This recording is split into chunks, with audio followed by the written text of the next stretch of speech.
एक ऐसी अदाकारा जिन्होंने कपड़े पहनने का चलन बदल कर रख दिया। बी टाउन में जिन कपड़ों को बेझिझक पहना जाता है, हिंदुस्तान में आज भी इन कपड़ों का नाम लेने से पहले लोग शर्माते हैं।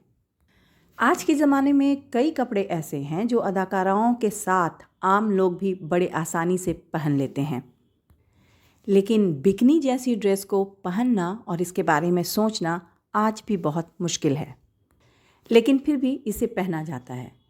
लेकिन क्या आप ये जानते हैं, जब ये भारत में पहली बार पहनी गई थी तो लोगों की सोच बेहद अलग थी। इसे पहनना काफ़ी मुश्किल हुआ करता था। लेकिन क्या आप ये जानते हैं भारत में इसे पहले किसने और कब कहाँ पहना? अगर नहीं तो आइए जानते हैं। साल 1966 में अगस्त महीने में बिकनी भारत आई, वो भी तब जब इसे अदाकारा शर्मिला टैगोर ने पहली बार फिल्म फेयर मैगजीन के लिए पहना था।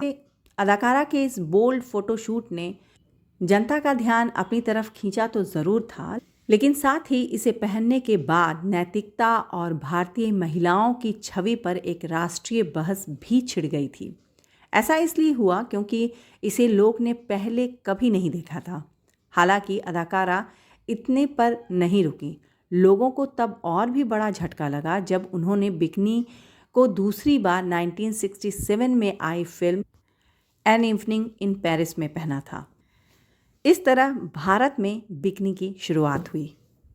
शर्मिला टैगोर ने भले ही इस ड्रेस को पहना और भारत में लाने वाली वो पहली अदाकारा बनी, लेकिन कई इंटरव्यूज़ में उन्होंने माना कि उनके पूरे फिल्मी करियर में शायद बिकनी पहनना सबसे बड़ी गलती थी। हालांकि 70 और 80 के दशक में कई अदाकाराएं स्क्रीन शेयर करती दिखीं इस ड्रेस के साथ। जीनत अमान जैसी अदाकारा को हम सभी जानते हैं।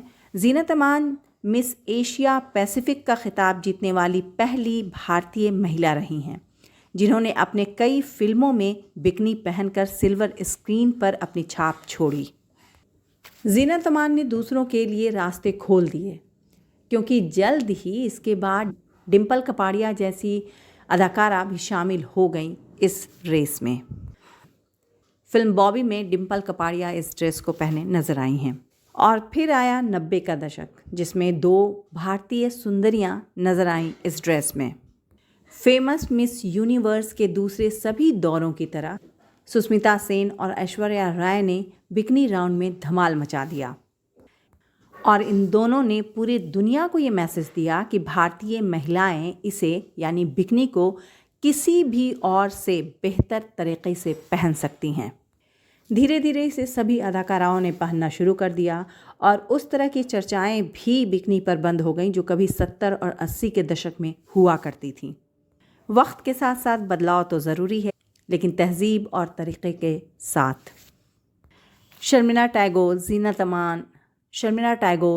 जीनत अमान, डिम्पल कपाड़िया, सुष्मिता सेन, ऐश्वर्या राय, ये तमाम अदाकाराएं बहुत ही शानदार हैं और उनकी अदायगी उनकी काबिलियत की मिसाल।